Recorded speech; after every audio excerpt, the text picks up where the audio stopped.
Hello, good evening. Welcome to another edition of the late night driving and podcasting gentleman's agreement remix of the CantinaMX podcast, coming to you live from beautiful, at least for the momentarily, Italy, Texas, and then Hillsborough, and then West, and then Waco, and all points south. My name is John Jagu. Glad to have you with us. Last day of NBA action. I know folks in Los Angeles are reeling from the news of Magic Johnson's departure from the Lakers. Joel Aceves joins us from Southern California. Joel, how are you, sir? Doing pretty good. A bit surprised with Chivas' latest announcement. And what was that announcement, Joel? It was Chivas Boy as a new goat herder.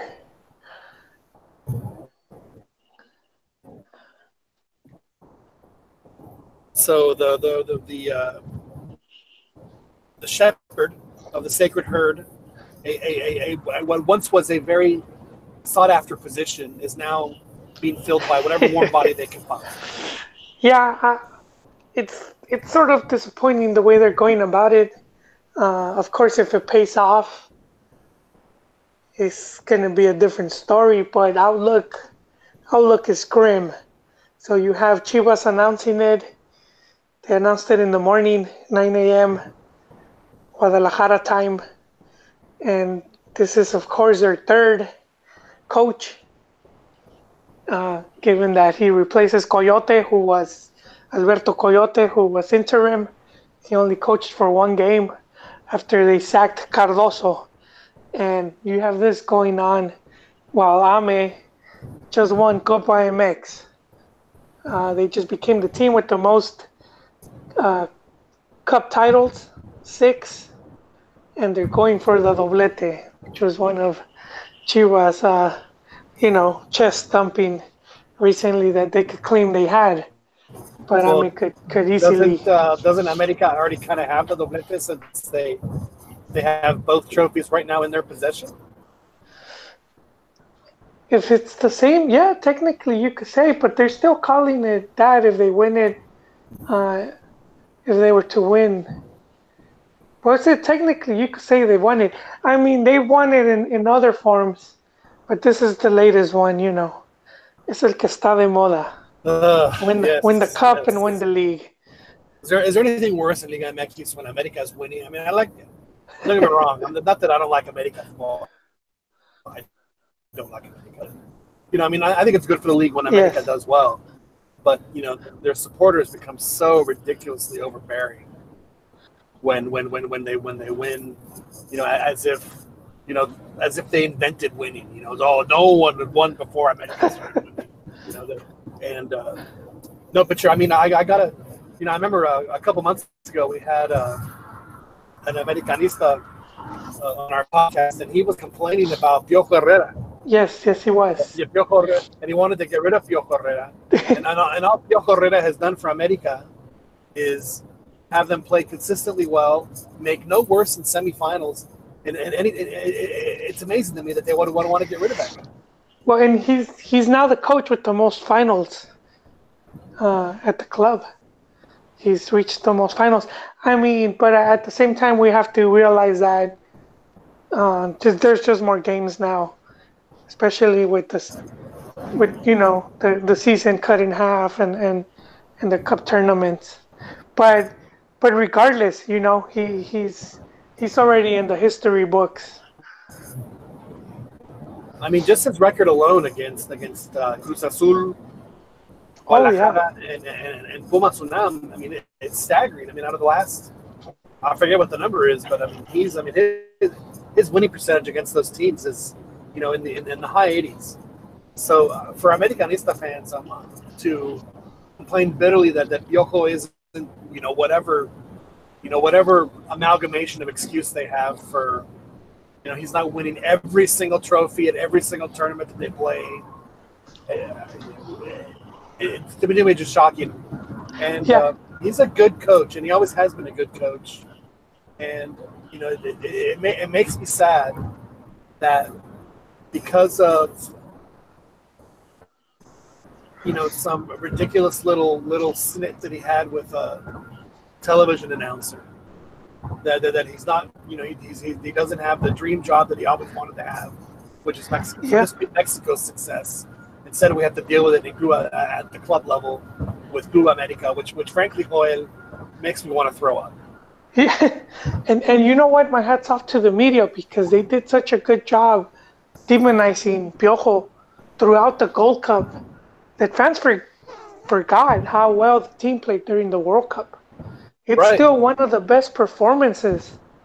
Those Mexico games in Brazil 2014, they're among the best ever for Mexico in World Cup history. And from one summer to the next, a lot of fans seem to have forgotten and they just went along with the media and and there was all this talk about how the refs were helping.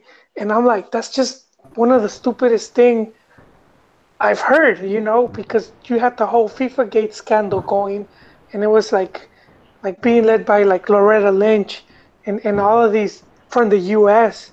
It had all escalated. It all happened, with Chuck Blazer and everything in the U.S. And to think that CONCACAF was going to be that stupid to rig a tournament, right? Why when they're, examining FIFA with a loophole? right. It's pretty. It's just In the U.S. It's yeah, and in the U.S., it's kind of insane to think that that was going to actually happen. But people they bought it, they went for it, and I Well, the remember word the the whole worst for penalty. me, yeah, when the Univision guys were like, oh, he has to miss the penalty because it was such a terrible call that the best thing for him to do is to miss the. Who in the Oh right yeah, mind would it just would never happen. Would never happen. yeah, yeah, and then, Well, dude, my favorite was it was a penalty call on. I don't know if we're talking about the same one, John. It was against Panama, and you had a Panamanian right, player. He did like a backward drop. It, it almost seemed like if he was trying to recover a fumble, but right. that was like a dangerous thing to drop your body like that because you could land on someone's leg, you could break you could break their ankle, you could Well, not end only their career. was he doing that, but he purposefully pushed the ball away from the Mexican player. I think it was Oribe with his hand, Yeah, yeah, consciously. yeah. And you know what? That's the thing. Like if you were seeing the American feed, because they shoot from different angles. So the American feed shoots from one side so they could get the ad boards with the American sponsors. And then like the international or Mexican feed is the opposite side. Right. So they could get the other for the ads from like Mex. And so the Mex angle you could clearly see that it was intentional. You saw him with the hand, but Univision kept playing their angle where it was dubious.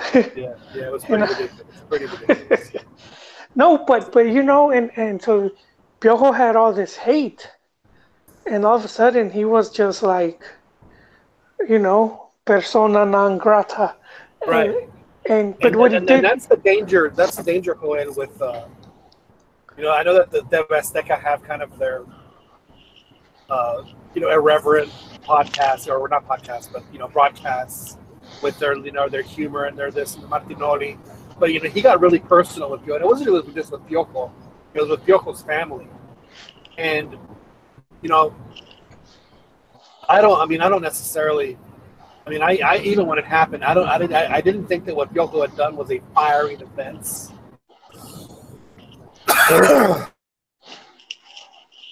bless you, John. That's what ended up happening, and it didn't take Piojo long.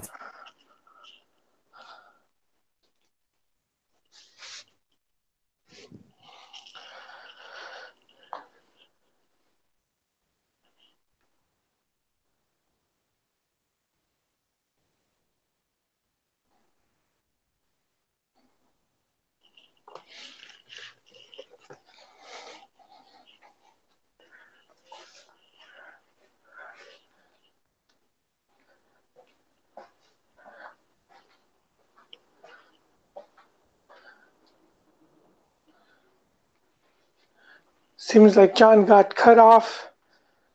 Dead silence. So this was some. Of a push for Okay, my. he's back. Has there been You a seem push to have. You seem to have dropped, career? John, but you're back. Oh, I was talking about Tomas Boy. Oh, okay. Yeah, and my question was, for someone who had such a great career as a player, and someone who could have easily have played in Europe and played in the top. I mean, he was really, really good. I don't know if you remember watching him play or not, but I mean, even as a kid, I mean, he was not my favorite player as a kid, but man, I respected that a lot of him because he was really, really, really good. I mean, he played for the rival team, because Tigres back then was Pumas' big rival. So for a guy to have as great a career as a player as he had, to be so mediocre as a coach, and then to keep getting hired, Well, I mean, if you it look, boggles the mind. well, I mean, if you look at the teams he's managed, he's only had two good teams, Monterrey and Cruz Azul, and he was actually doing pretty good at Cruz Azul up until he got into that scuffle with fans, and then it all went downhill. But he had done good at Atlas, where he saved them from, they were in relegation, and he helped them pull out of that. And I don't remember how he did it with Rayados, but Well, he took Morelia to a final against Pumas, oh yeah, well, and in 2011. So I mean, again, he has had modest amount of success, but the reality is, again, for a player of his stature yeah. to be coach who just just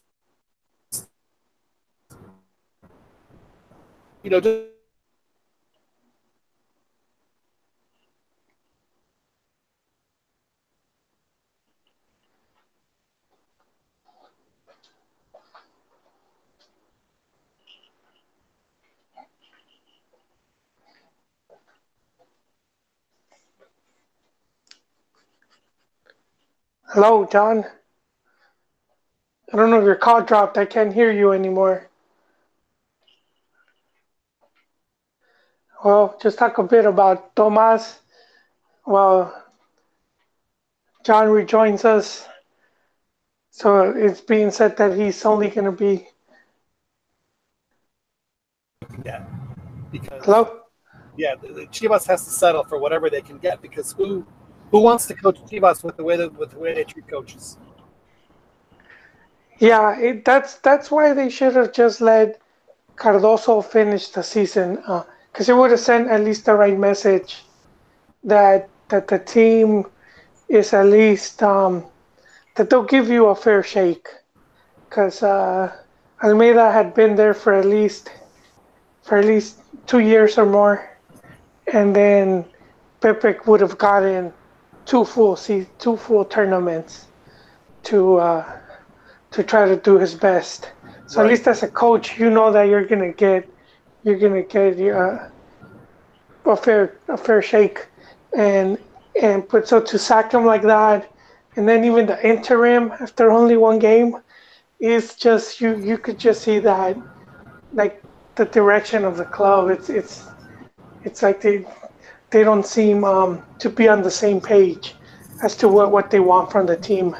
Well, what's going to end up happening, and what already has happened, Joel, is that if you look at the porcentaje for next season, Chivas Yes. is in trouble.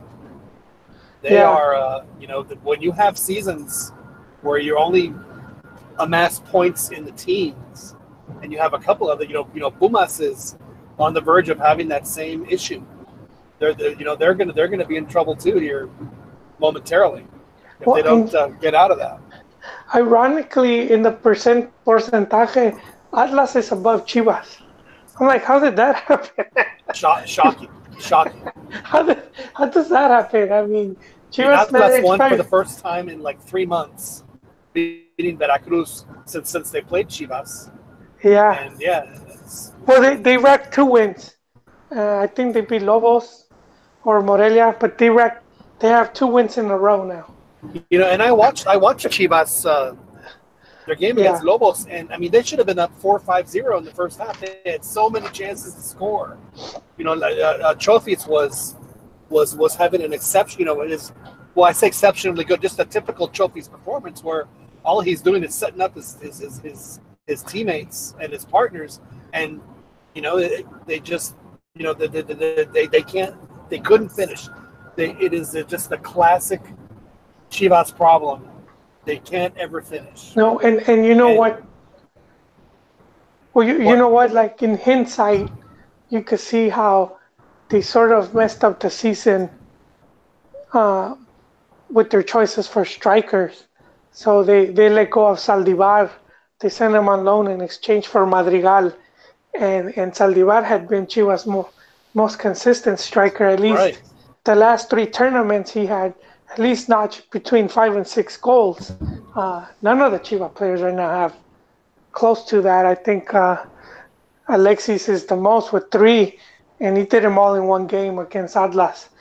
Right. so, I mean, I think letting go of Saldivar, some guy that he's acquainted with the club, and you could get a good 6 goals, and if he has a better season, possibly even, let's say at least 9, that would have been a big difference maker. And then Macias, JJ Mack, he's the 19-year-old, and he's having a breakthrough season with Leon, and he has 6 goals, which is very good for a 19-year-old. Sure. 19-year-old Mexican, I should say, in Liga MX. Yeah, and it's one thing to send Saliba on loan, but I mean at least send him on loan to somewhere. When you send players on loan, you want to send them somewhere where they're going to get playing time. He's in Yes. where he's like 5th in the pecking order. Yeah. He's just not going to get. He's not going to get any playing time there. Not because he's not any good. It's because Monterrey spends millions of dollars to bring in as good a striker as you find in the market, and they've consistently done that for as long as I can remember. So it's like, what on earth do you, if you're going to send him alone, send him to, Morelia or Querétaro, or someplace where he might actually get some playing time. Where he was, well, yeah, but to me, he was not to go on loan. He should have been one of the main guys because he had won that spot, with the team. But they banked on Alexis Vega, who, we could say in hindsight now, they could have not even brought him in, and it wouldn't have made a difference. Exactly. They could have kept Saldivar and Macias, and would have most likely been better off. Now I'm not trying to rag on Vega, but I don't think they should have expected him to do good off of the bat because he's coming into a new club. So Sure. I think it was going to take him a while. But I do think that's where they gambled, thinking, okay, Vega and Madrigal, one of these guys is going to hit that 6-goal mark. And yeah, neither have. I don't think Madrigal has even scored. Wow. He has like an assist, I think. So yeah, that was the big misstep. Yes. Because I just made my stop in my kolache spot, so give me like 2 minutes. I'll go get 2 minutes for I'll be right back. for the kolaches. Yeah. So what John goes for his kolaches. Mexico's group for the Gold Cup was just announced, and it looks pretty tough here. I don't know if they'll make it out of the group stage, but we have they will be facing Cuba, and goddamn, I had just who are they? I had the picture with me, and now it's gone. think my phone is trolling me. Okay, here it is. It's Mex, Canada, Martinique, and Cuba. So I think a decent group. Grupo B. Oh, that's Group A. Grupo B is Costa Rica, Haiti, Nicaragua, and Bermuda. Group C, which is probably the group of death. Oh no, you could probably say Group D as well. One of those, we'll see. But Group C, Honduras, Jamaica, El Salvador, and Curacao, who John's a big fan of. And then Group D, United States, Panama, Trinidad, and Tobago, and Guyana. So that's gonna be the Gold Cup. And Tata spoke. He was during a presser. Tata talked about Chicharo might not be called up just because his wifey. Well, his wife. Yeah, he is. He got married. Relampago. I forgot. So his wifey is gonna be giving birth around that time, and Tata said he would rather he just take the tournament off instead of having to leave and come back. He's seems the doors are open for Tecatito to return. There was that bit of a problem for the friendlies this past month, where Tecate said he was injured, but then he was playing at his club. So I think they're squashing that. And then the other news is that Lainez will not be called up to the Gold Cup. He will be going to the Under 20 World Cup. It looks like John is back.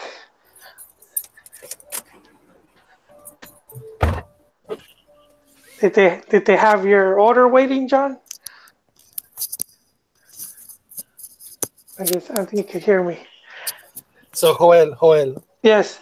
You are you will not believe what just happened here at the Kolache stand. They were watching America. They were celebrating. You ran into some Americanista. No, I'm actually a little upset because the Fonz was here. Oh, Henry Winkler. I missed him by 20 minutes. Oh man. That is like the coolest. I'm seriously. I just you have no idea how much. The Fonz was a very profound influence on my life. But anyway, yeah. So, and as luck would have it, we were doing my game tonight was in Milwaukee that I was doing the pre and post for, and one of our billboard bets, with the TV term we use for the video that's underneath the little ads that pop up, like, this show is sponsored by whatever, was a statue of the Fonz, because, Happy Days took place in Milwaukee. And they have a statue of the Fonz that, commemorates the show. So, yeah, the Fonz. Anyway, where were we? We were discussing Chivas strikers, Joel. Yes. Yes, we were stating what is obvious now. I mean, at the start of the season, it was a hard, not many were expecting Macias to have the type of season he did. Right. But he did, and then just Alexis was a gamble from the get-go, because he had never the season that he had his 6 goals he scored, which was the same as Saldivar. And he had scored that one goal against America where he cuts the ball and he right. He takes off like 2 or 3 defenders with that one move, and he scores a golazo. And it's like he did that one goal sort of right. He's a doubled his value. Mexican Harry Kane, yeah. It doubled his value overnight. But if you look at his seasons previous, he had just been scoring pretty moderate 3-4 goals. So, and I was in the discussion I got into a fellow Chi Hermano on Twitter, because I was saying Chivas is pretty much paying for potential. This guy is not really you know, he's not. Man, I'm at a loss for words here, Yon. Well, I mean, that wouldn't surprise me. I mean, as a Chivas fan, you watch the team make, again, and I'm not opposed to having Alexis Vega, on the squad or even on the pitch. I think he's a good player, I agree. but he needs, who's the veteran striker on the Chivas squad? Is it Alan Pulido? I mean, Pulido is he's like, I don't know who the leader on this team is. Dude, the leader is you. Well, he did it again, John. He did it again. The word came back to me is consolidated. He hasn't, he still hasn't been that player yet. He could become that player, but he's not that player yet. So I mean, the potential's there. And yeah, Pulido and a lot of Chillarmanos, they defend him, and they say that because he's not a number 9, that it's okay that he's not scoring that many goals. But my argument has always been Chivas paid 20 million because they were expecting him to be able to at least reproduce what he had done at Tigres. Right. So his last year at Tigres, he scored 14 goals between, because in the years 2 tournaments, so he scored 9 and 5 goals. That's 14, and that's when he was much younger.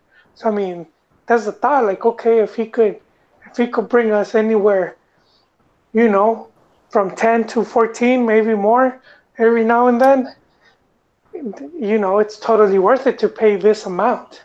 But he's at 3 and 4 goals.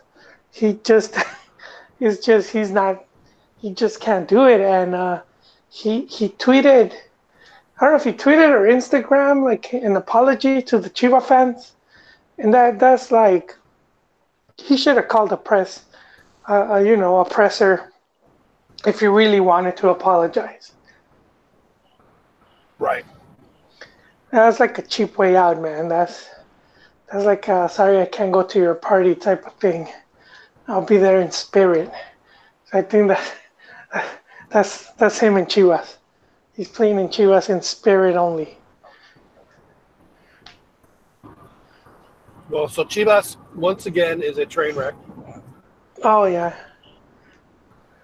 Which is, unfortunately for Chivas fans, and if you're listening, if you're a 20-something Chivas fan and you saw Matias and he's holding the goal after the trophy, and you're thinking that it's just the greatest moment of your Chivas life, understand that is the exception, not the norm. This is the norm for Chivas.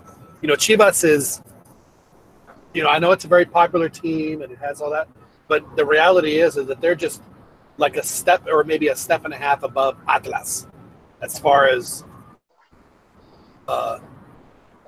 the pendejadas and the drama that surround the team. They for a team that's as popular and que se creen tan grandes and the whole bit. Chivas is extremely dysfunctional, and they have been, Joel, for much of your life and my life.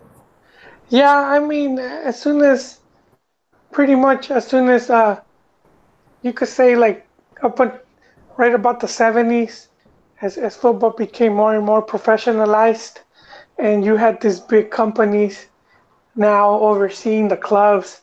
So you had Televisa, or you had,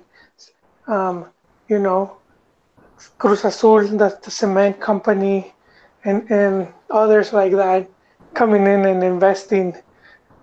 And then Chivas just, they were a club with socios, and they just were never able to have something like stable, financially stable.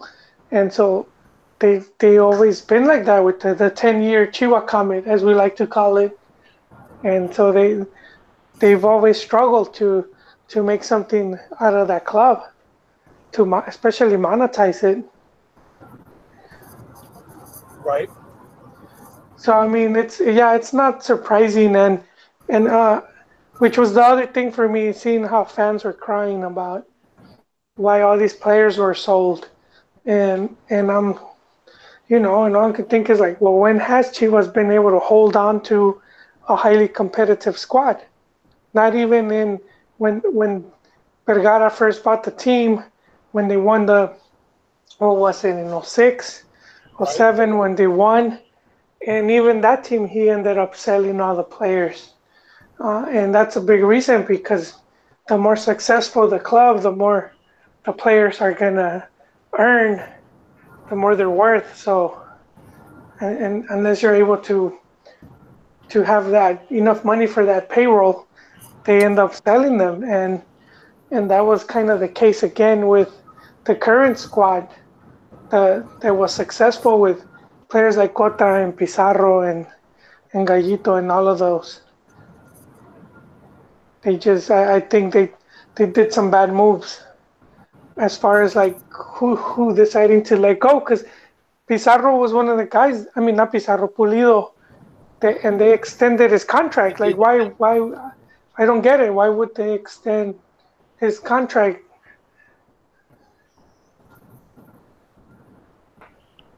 It is football. Just one of those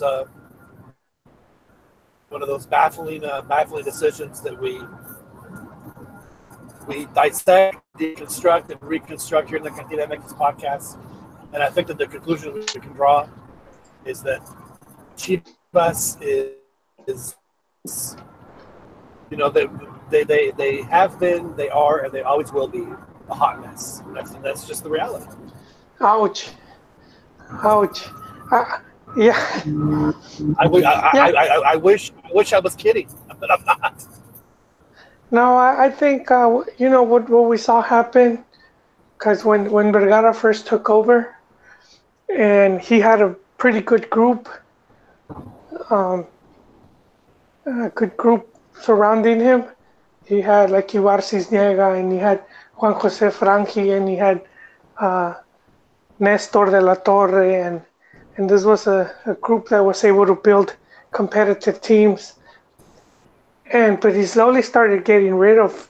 They just started firing and replacing them, and just bringing in less competent people, and then with the whole thing with the wife embezzling funds, and they just did all these bad moves. And I was just reading the other day that I was reading because tied into LAFC, how that because Vergara ended up, he didn't own Chivas USA completely. He owned like half, and this other businessman Antonio Cue, he owned like another percentage, and then I think Chivas bought him out. Not Chivas, Vergara bought him out, and then the league bought the club from Vergara because he wasn't really doing anything with it, and the article I read said that they paid him 70 million. I'm like, God damn, what happened with that money? you know, that's a lot. That's a lot of money right there. So, I mean, who knows where that money ended up in? Sure as hell, I don't think it went to the club.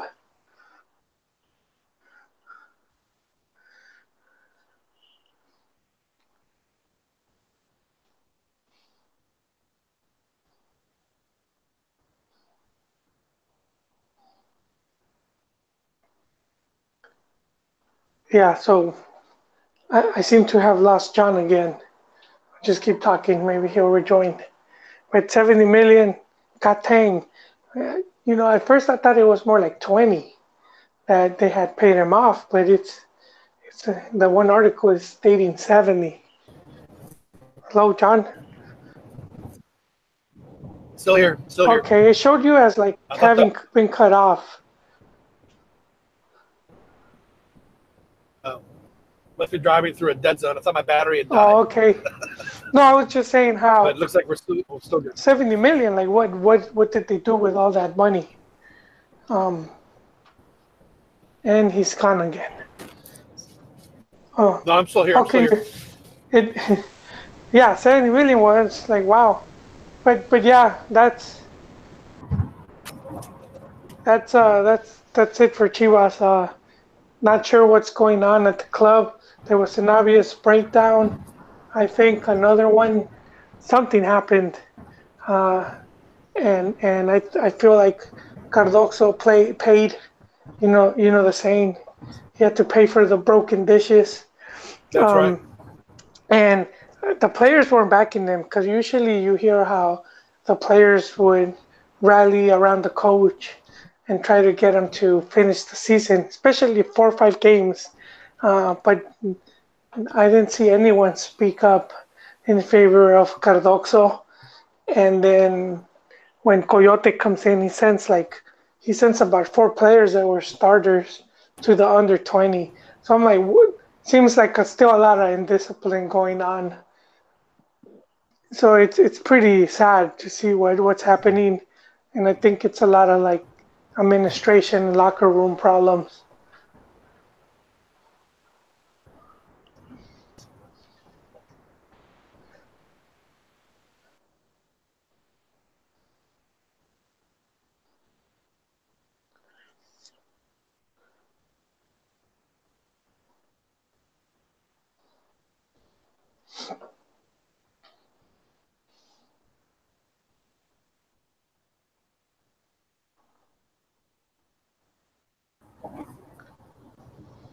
Still here, still here. Okay. Sorry about that. Was What's going on? Crazy, craziness yeah. is happening. Craziness is happening. So, Joel, I do have a question for you. The Gold Cup Yes. has released their their groups. The groups came out. They came out today. Mexico Yes. has been pitted in the group of death. The group of death of the Gold Cup. Not really. They have Canada, Martinique, and Cuba. Yes. Those are those are the teams that Mexico will be facing in the Gold Cup in Group A. Yeah, they'll be starting, I believe, uh, with their top out, which is Canada. And then we have in Group B, Costa Rica, Haiti, Nicaragua, and Bermuda. Bermuda making their Gold Cup debut. As y'all know, the Gold Cup has expanded from 12 teams to 16 teams because there weren't enough Caribbean nations participating in the Gold Cup. So we'll see more 8 and 9-0 score lines. But I like the 16 team, and I agree. There's going to be some lopsided results, but this is how these teams improve by having this opportunity to play against stronger sides and competing internationally. Because other than that, they're just stuck in regional qualifying, and Right. Now you're right. You're right. I mean, I agree. That's why I've always been a big fan of the Conca Champions for the same reason. It's not. It's not as even now it's not as lopsided as it used to be. Now the real group of death in the Gold Cup, Joel, is this one: Honduras, Jamaica, El Salvador, and Curacao. That is as tough a group as you can get in CONCACAF. Well, I'm thinking it's between C and D, John, because Panama, Trinidad, and U.S. I mean, those could also be, but I mean, there's that big rivalry with Honduras and El Salvador, and Jamaica's always. They went to war. They went to war, Joel, over soccer game. Yeah, this is. They actually did. God dang. So this has been one in the It's been one in the making. But yeah, it could be either or. I think either has the potential to be that group of death. But I mean, you've been bullish on Curacao, and if they're as good as you're saying they are, I would tip the scales in Group C's favor then, because I think Guyana, I don't expect much from them. I don't even know much from them. Did you say Guayana? They sound like a fruit. Yeah, I was about to say that. Guayana. Yeah, they Isn't sound that like a taste. isn't that a Boeing flavor? Guayaba, Guayana. I think I had a Snapple of that flavor, Yeah. but yeah. So I think Group C. Well, Did we'll you ever? see what happens. You remember the fruitzies? Did you ever have a fruitzie? Fruit. Remember Fruitopia? Fruitsy with the letter C. No, frutzi. It's FRUTSI. It was a Mexican drink. Oh no, not the. No, I remember Yeah. the green And one. remember, and then Boeing, which was Yeah, Boeing. I do remember. they come in the Boeing. triangles, and then you freeze it, Yeah, and then they were delicious. and Fruities you could freeze too, but they were a little harder to eat because you had to like suck it out of the bottle. But the Boeing where you just peel off the paper. yeah, It's and Jumex. Drink of champions. mix.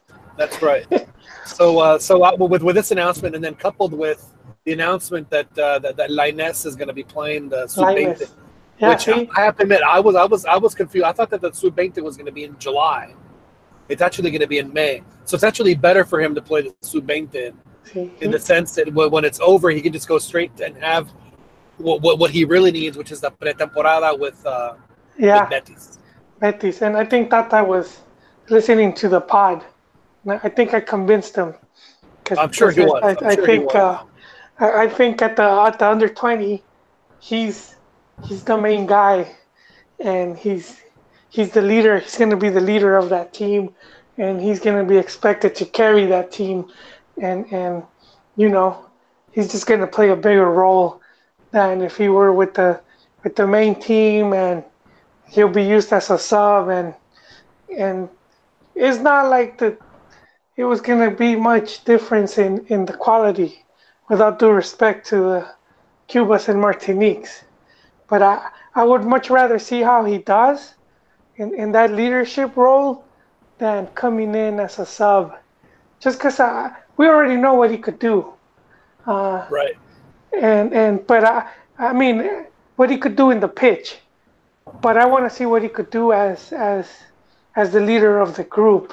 Wearing the captain as the guy that if the team's not doing good, is he capable of carrying, putting the team on his shoulders or just rallying them to a come from behind win or what have you.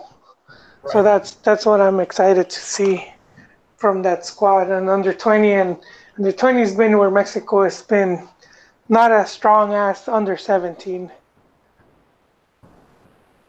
Well, I mean, in the last, yeah, you're right. It's, I think in 2011, the U20 made the semifinals, and if I'm not mistaken, they ended up losing out to Colombia, who were the hosts of that tournament.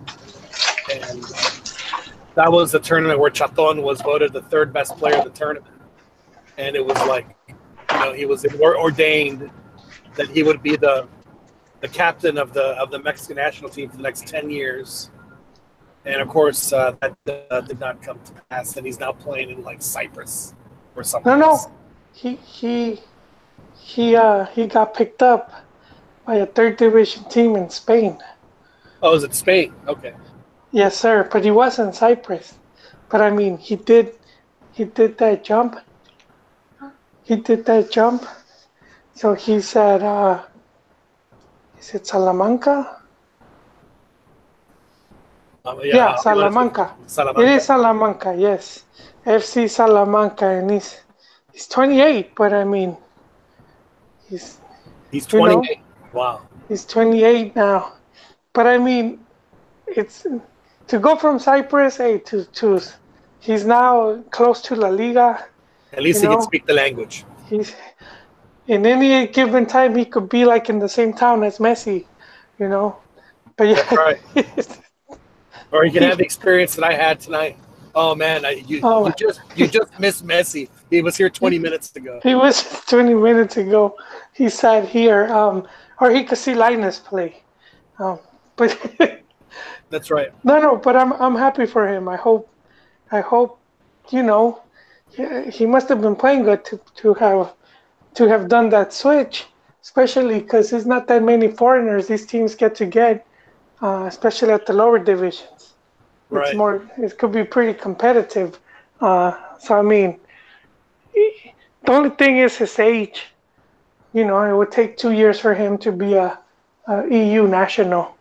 But I mean, if he could get this team, help them win promotion to second division, that'd be pretty big. You know, Sure. that'd be pretty impressive. And then who knows? And well, of course, the the future captain of the Mexican national team is Edson Alvarez, and it's pretty obvious that Tata Martino has very, very high. Yeah. Well, the news coming out from ESPN is that This, he is being scouted by Ajax right now. So they're in Mexico right now, the scouts, and they saw the Copa MX final, and they're going to be seeing the match against Cruz Azul. And they might be making a bid for him. So he might be leaving at the end of the season.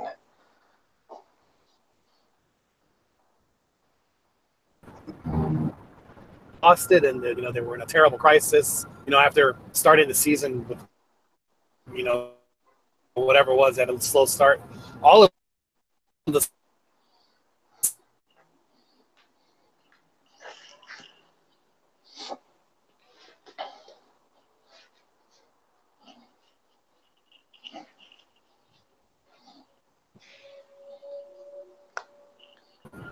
and of course two Monterrey teams now. Right now, the league leader that was Leon, who have been on an absolute just insane, Yes. very un-Liga MX like tear. 10 wins in a row.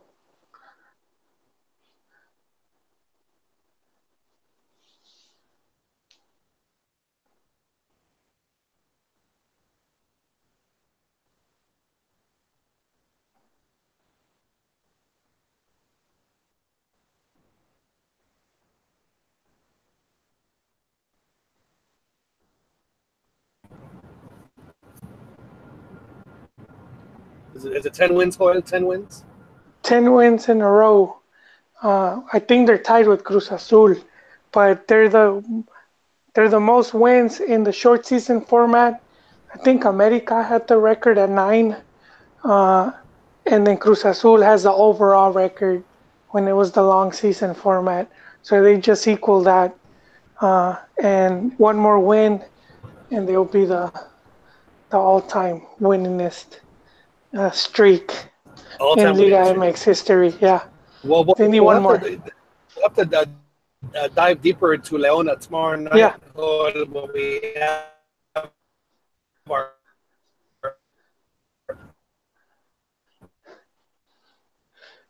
Yeah, we have to give big ups to Nacho because that's the guy getting it done. Podcast at 9:30